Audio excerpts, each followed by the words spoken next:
Good evening and welcome to Google Hangout number 3. Tonight we will be talking about Apollo by Atlas, Newsla, eMaze, Spritz, and Kane Academy.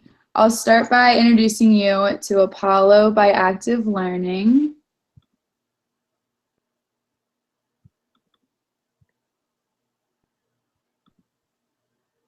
So this is Apollo by Active Learning.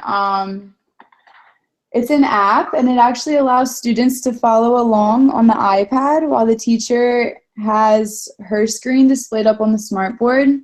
So this is kind of what it looks like after you create an account. When you go to create an account, you can connect it to your Gmail account, which is really beneficial because then you can sync it up with like your Google Drive and other types of things that your Google account gives you access to. So you want to create a course, and for me, I just did an example, which is the technology and education course, which is obviously this course. But as an elementary school teacher, you could do, your reading and math and centers. If you let your kids play on the smartboard, it's one of the centers. Or if you're like a middle school teacher and you do, algebra or pre-algebra, the different types of courses you can have different sections for.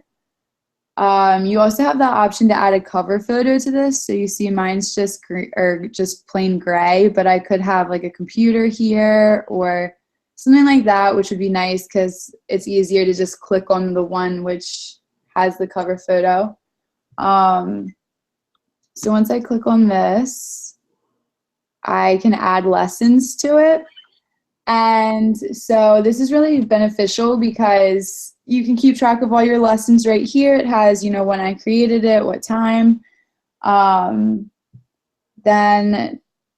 to go to it, I can show you. This is just my plain one, I think. So this is what would be up on the smartboard. And then you can add all different types of things to it. You can attach content too, which is neat. But there's lots of different things you can do with it. I don't know where my Venn diagram went that I had. Oh, there it is. Okay, so here's my Venn diagram. So this would be up on the smartboard right now, and also the students would have it on their iPads. And we could all be editing it, and it's like everyone has their own copy pretty much. And that's just really neat because it allows us to do all different things. Like I can use the pen on here to write with it. I can circle stuff. If I wanted to add more and have like the students come up here and write with it, they could, or they could write right from their iPad. So they could also write, in summertime, we go to the beach, but then in fall, something different. And that's just really cool because it's just really versatile, which I thought was neat. And then you can also go to the next slide, and this is just a blank slide. So maybe we could, do a different, we could do a graph or something like that where you could, see who likes summer or fall more. And so it's just, there's lots of things you can do with it. Another one is there's quizzes that you can do while you're teaching, which is really neat. So you don't have to, if you just decide on the spot you want to go ahead and quiz the students on what you're learning, you can just pull this right up. You can tell them, if you like summer more, then you can select A, or if you like fall more, you can select B. And while this is up on your screen, you'll have a bar graph that'll be fluctuating with the students polling, which is neat. And then when you're ready to stop it, you just hit stop quiz, and that locks in the kids' answers. But there's lots of other things you can do besides just multiple choice as far as quizzes go. I don't know how to. There's a drawing question too. And the purpose of it is to allow students to kind of elaborate more.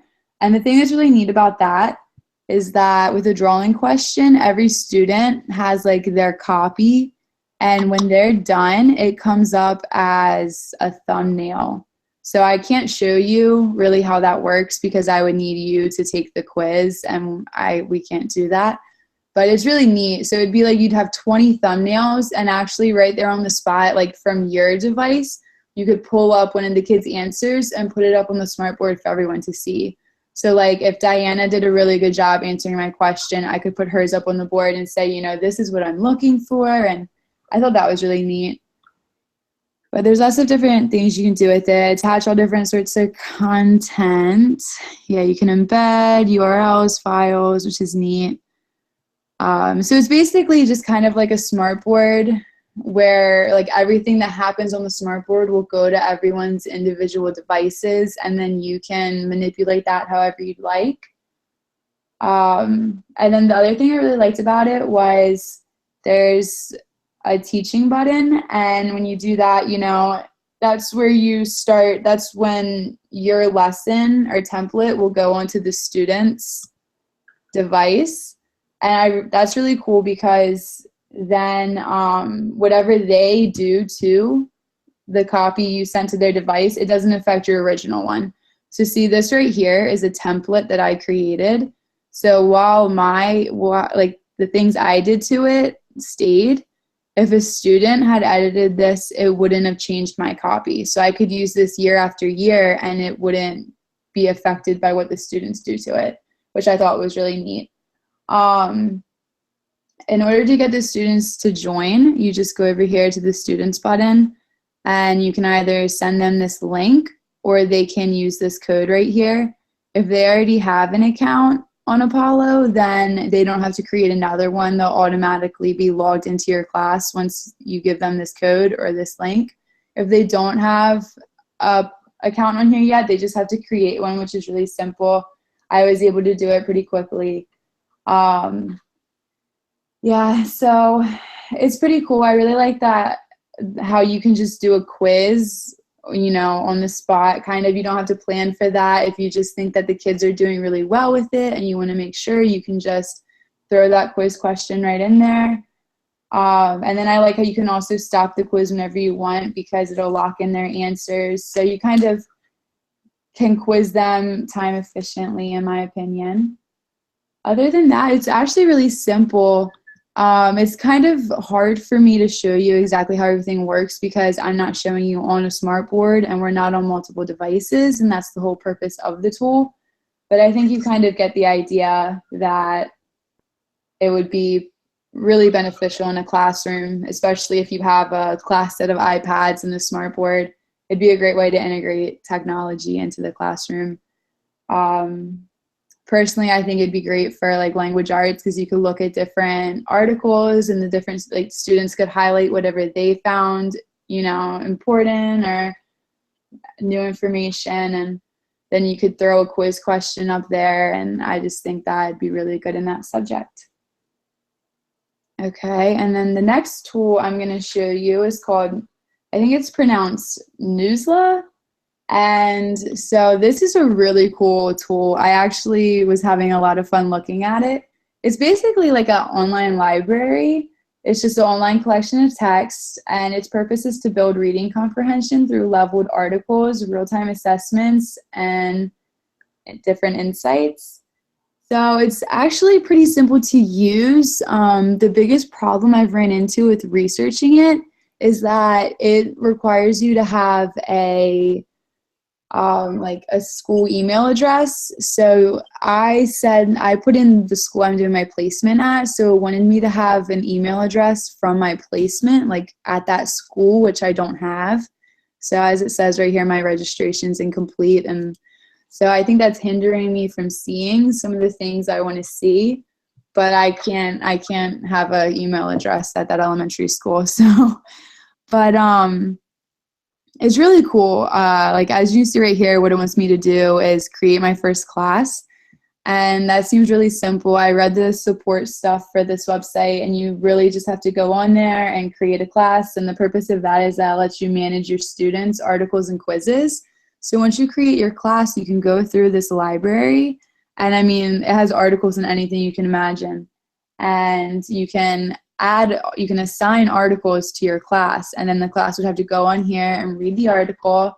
And I think that's really neat because it's just so many different topics, recent and all these different history articles. So it's really anything your kids could be interested into. Also, you see right here, there's articles you love and articles you've assigned. So here are the ones that you've assigned that you're making the kids read, but I thought this was cool right here too, just articles you like. Because, by favoriting these articles, you could kind of do like an area of recommendation for the kids. That's not necessarily, not graded, but it'd be good recommendations for them. I was visiting right here about Newsla. I thought it was really cool, the stuff they had on here. So yeah, the purpose is reading comprehension through leveled articles in real-time text. So you can see what it looks like on different devices. And there's just so much cool stuff in it. You can engage students with primary sources and articles from world-class publications, enable classes to read together, and spark thoughtful classroom discussion. And you can embed assessments in it. So after you assign them the article, you could use quizzes or writing prompts to make sure they read it and understood it. There's just tons you can do with this, and I just thought it was really neat. If you look at these texts, they're awesome. There's lots of cool ones right here, and these are just the different categories of text, but then there's the news, so like latest stuff and opinion, war and peace, science, kids, which is great. And this is one of my favorites, is the text sets, because this is like a group of texts that all relate to each other. So like, here's one for science, and it's just all this stuff about science that kind of correlates. But then this is really cool, is that you can break it down by grade level. And then once you do that, reading standards. And then obviously language, so that's great for your class if you have Spanish speakers or ELL students. But it's a really cool website. I've been having fun with it. I've actually read a lot more articles than I probably should have. They do lots of cool things on here too, like, this is, just sparking different discussions. And this right here, it looks like they're having the students poll on who they would vote for. And I think that's cool to kind of see who the kids would pick if they had a say in it. So it's really neat because, you can assign different texts, different articles, you can put assessments in here. And in my opinion, it's all really interesting, which I think is great and very important for the classroom. And that concludes mine. Okay, so I did EMEs and sprints. So I'll start with EMEs. I actually made an EMEs, which it's pretty much like a Prezi. So it's an online presentation software, it's an easy, fun way to make an interactive presentation for your students. It allows for questions, problems, charts, and videos as well. These are just some of the sample ones that they have on there for you to choose from. So like for this, if you're doing numbers, you can have the students come up and like point to which number is which. If you have like a younger grade, like pre-K, where they're trying to learn the numbers and like counting. Another one that they showed was like which number is smaller. So you could have the students either write down their answer or show you their answer with their fingers, or even just have some kids come up to the smartboard and show you which one they think is correct. Another one they had was addition. So not only that are you showing an addition problem online, you're also giving them pictures to show that like there are 3 and then there's 2 equals 5. And it can be for more than just math. Like for this one, they put a chart for the population. So you can use it for social studies or any subject really. EMEs was similar to like a PowerPoint or a Prezi. You can almost make it into an online quiz or interactive website for the kids. You could do it they could look at these on their own, or you can do it as a group on a smartboard. You can add more than just the pictures and the interactive. You can add different shapes if you want to do a shape activity. You can add different pictures, graphs, charts. When you go to the E-Raise website, this is what it's going to look like. So you can hit the text. I'll show you on here. you can hit text and it'll add different text. You can add a new page. And then you can add different text or titles. You can add different images or search for images. You can add a media file or a video. You can add all the different shapes and change the color, size, whatever you want to do with it. And then you can also add charts. So you can do like a column chart, a line graph, pie graph, a table, an organizer, whatever you really want to do. And you get to pick from all different things. So you could do, they have the sample ones on here, or you can make your own, or you can edit the ones that are already on here for you. So you can add pretty much whatever you want to add to it and show your class. The second one I did was Spritz, which this is another online resource. So Spritz is an online tool that helps solve problems and challenges that people face while reading. So this is pretty much a resource for your students who have trouble reading or need a little more help and motivation to read. It can be used, you can download it on the iPad or iPhone, which is free. You can get it on Google Reader if you want it online, or you can download it to any type of smartphone. It's pretty much just like an app that you're going to download that you can download the books onto, and then your students can read it from there. How it works. First, you choose the book that you want to read. It shows you the words one by one, which I'll show you a video at the end of this. You don't have to move. It's a way that you don't move your eyes when you're reading. So only one word pops up at a time, and you're going to focus on the middle letter that is in red. So your eyes don't have to move the entire time you're reading. You're just going to focus in one section. The words move at their own pace. So there's a thing on the website where you can move at different paces. So it's not, if it's going too fast for you, you can slow it down. If it's too slow, you can speed it up a little bit. Here's the video. I'll show you part of it. This is just from the Spritz website that they're going to show you just a little clip about it. So this is just showing you like how the book shows up. The words are positioned exactly the right way so that your eyes don't have to move and your brain can comprehend the content immediately. So this is how the books are shown throughout the app or whatever. So the student gets to read it, and then you don't have to move your eyes when you try and read it. That's just one part of it. And then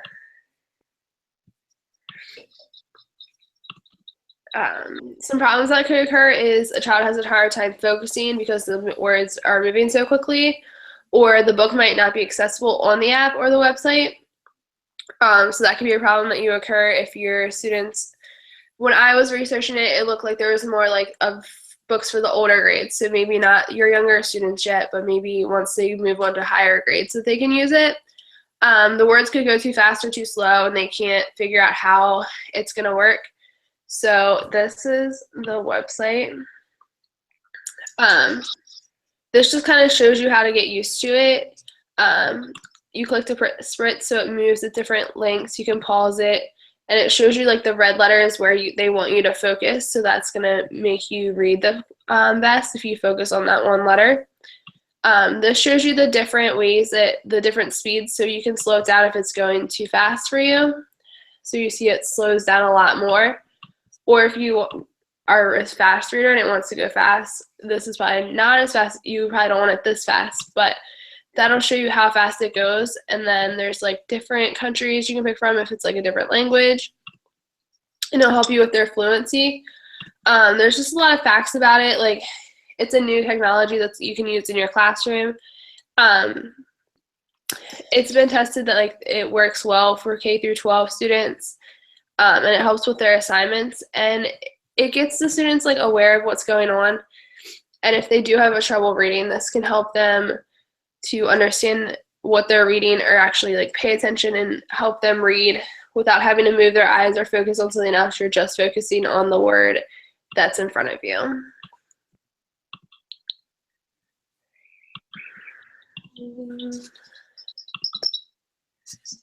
Okay.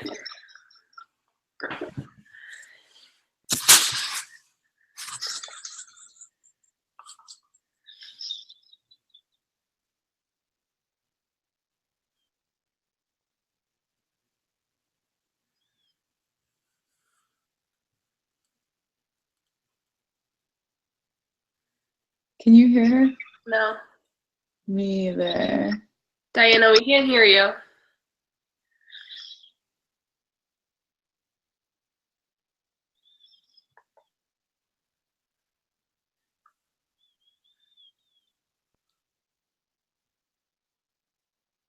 Mm-mm.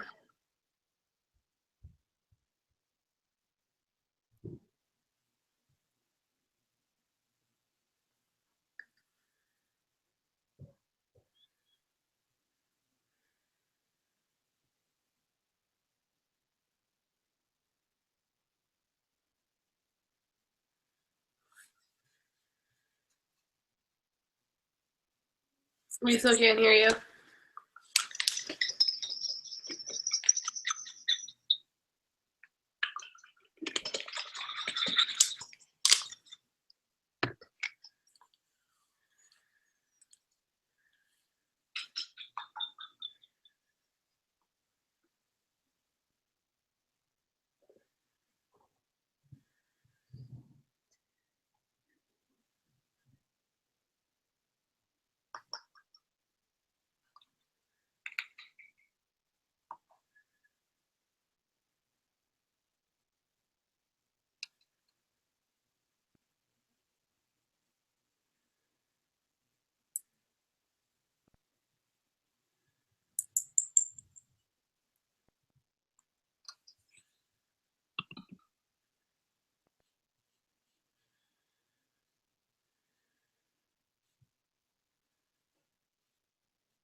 Is your microphone on mute at the top?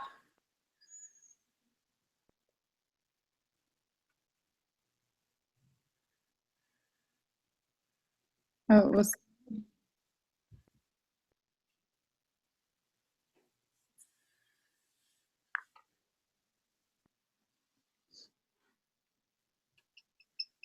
That's really weird because we could hear her before. Yeah.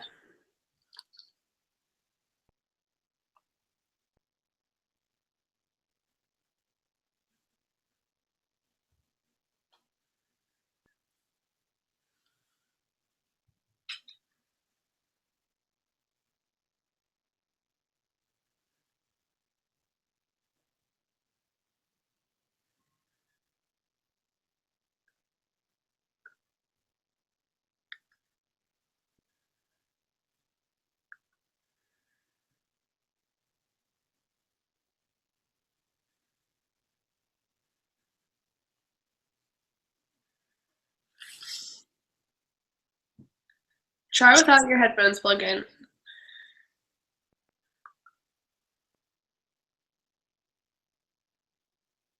No.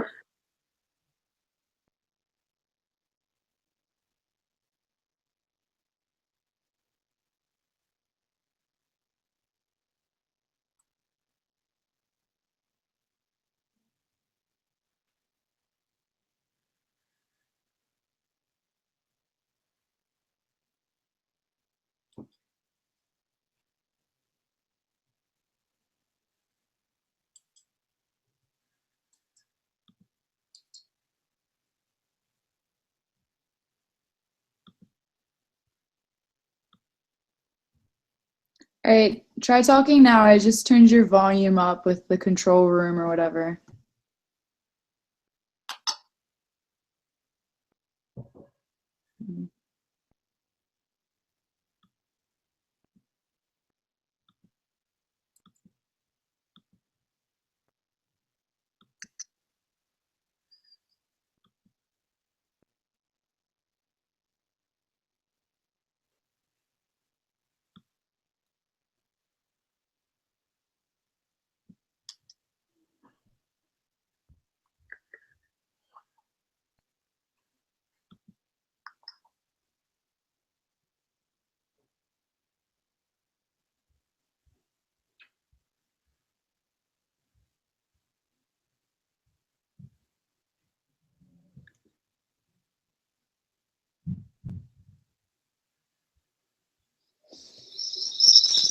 Ah.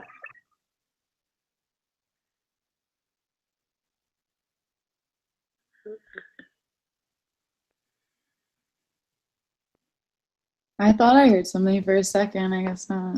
I know.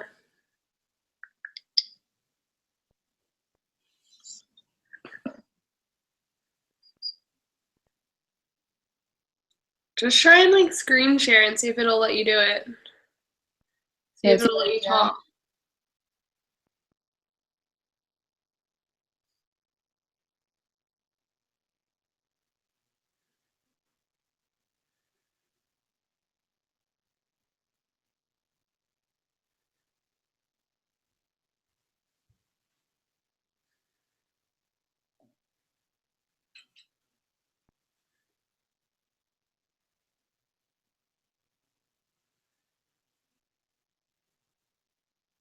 Diana, can you hear us? Can she hear us? I have no idea. I thought she could, but I don't know that she can. No, she can't hear us.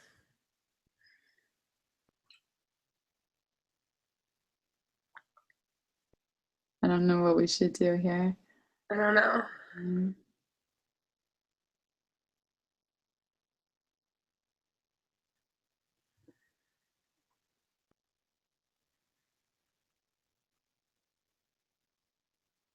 Do you have her phone number? Yeah. Because she just texted me and said she can't hear us anymore. I wonder if maybe, like, if she could screen share and then you put her on speaker or something, that might work. Yeah.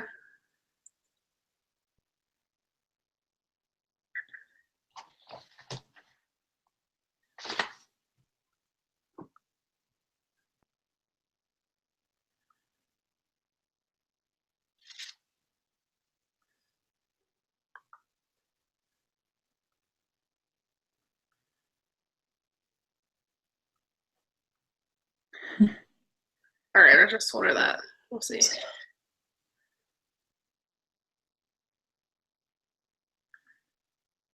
Did she leave? I don't know. I see myself down there in her little thing. Is that might be her screen share though? Because if she, no. Yeah, I think it is. All right, she's gone. All right, you can just screen share yours, and then I'll have my phone on speaker so you can hear it. I am screen sharing. Can you guys not see? I can see myself. Yeah, we see like the Google share. Okay. Can you hear me? Yeah, because we're on my phone. You Okay, sound good on my end. Yeah, I could like hear you guys sometimes, but not all the time. Okay. Well, my tool is Khan Academy, and it can be used for like parents, teachers, and students. So Khan Academy is a free website that offers practice exercises, instructional videos, personalized learning dashboards, and empowers learners to study at their own pace in and outside of the classroom and to take charge of their learning. And Khan Academy offers insight on math, science, computer programming, history, art history, economics, and a lot more. And their math missions are insane. They guide learners from kindergarten to calculus, so very high-level math, and even the beginning math. It's just awesome. And they use state-of-the-art adaptive technologies that identify strengths and learning gaps. They've partnered with NASA and the Museum of Modern Art and the California Academy of Sciences and MIT. And so I'll show you how to use Khan Academy. You have to sign up and just put in your email. That's it. It's really easy. And I created a teacher account so I can manage my students and see their progress and all the work they've done. But what you can do, no matter who you are, is go to the subjects and you can pick something that you're interested in learning more about, like math, science and engineering, arts and humanities. There's even test prep for higher level stuff mostly. In computing, there's all different types of math. You can also type in and search what you want to do. So if you wanted to learn more about fractions, all you have to do is type in fractions, and you will get a list of all these resources to help you. There are videos and articles and exercises and programs that can help. Just exit out. And Yeah, it's gone. Diana, you just got exited out of the whole thing. Oh my god. Yeah, I don't know what's up. So can you guys just end the hangout and we'll just add 2 hangouts if that makes sense? Yeah. Do you want to try calling us now? Or do you want me to call you again, Diana? Yeah. Okay. So I'll go and stop this one. Well, that's how we use technology innovation to make up for internet connection.